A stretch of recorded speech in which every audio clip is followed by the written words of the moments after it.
നമുക്കൊന്ന് ഫാത്തിമ വരാൻ പോയാലോ? ഇപ്പോൾ ഈ പ്രാവശ്യം ഫാത്തിമയിലേക്കാണ് പോകുന്നത്.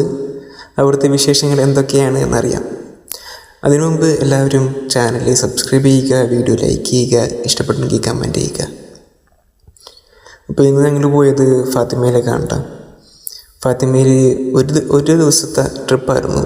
അപ്പോൾ അതിൻ്റെ തലേ ദിവസം വൈകിട്ട് ഞങ്ങളൊരു 8:30 ദൊമുസ് കർമേലി, അതായത് ഒരു കർമ്മലീത്ത സന്യാസാശ്രമമാണ്. അവിടെ ഫാത്തിമ കാണാൻ വരുന്ന വിസിറ്റേഴ്സിനെയൊക്കെ അവർ അക്കോമഡേറ്റ് ചെയ്യുന്നത് കൊണ്ട് തന്നെ ഞങ്ങൾ അവിടെയാണ് താമസിച്ചത്. അപ്പോൾ ഞങ്ങളൊരു 8:30 ദൊമുസ് കർമേലി എന്ന് പറയുന്ന ആശ്രമത്തിലെത്തി.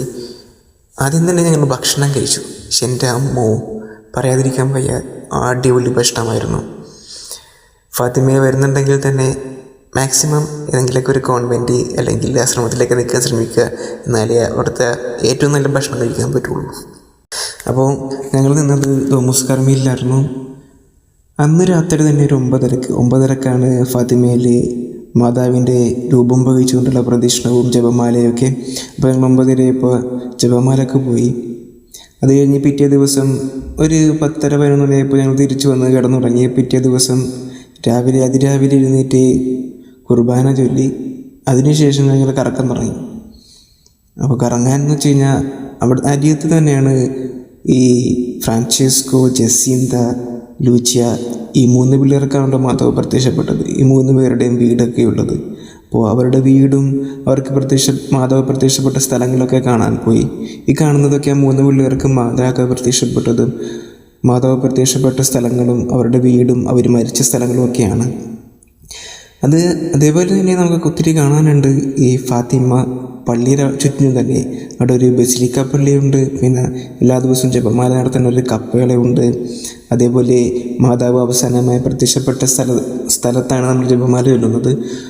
അതേപോലെ തന്നെ ബസിലിക്കയിൽ 2 ടൂമ്പുണ്ട്. അതായത് നമ്മുടെ ജസീന്തയുടെയും ഫ്രാൻസിസ്കോയുടെയും ടൂമ്പുണ്ട്. അപ്പോൾ അവരടക്കിയിരിക്കുന്നത് അവിടെയാണ്. അതേപോലെ ബസിലിക്ക പള്ളിയുടെ നേരെ ഓപ്പോസിറ്റ് ആയിട്ടാണെങ്കിൽ ഒരു പരിശുദ്ധത്വത്തിൻ്റെ ഒരു പള്ളിയുണ്ട്.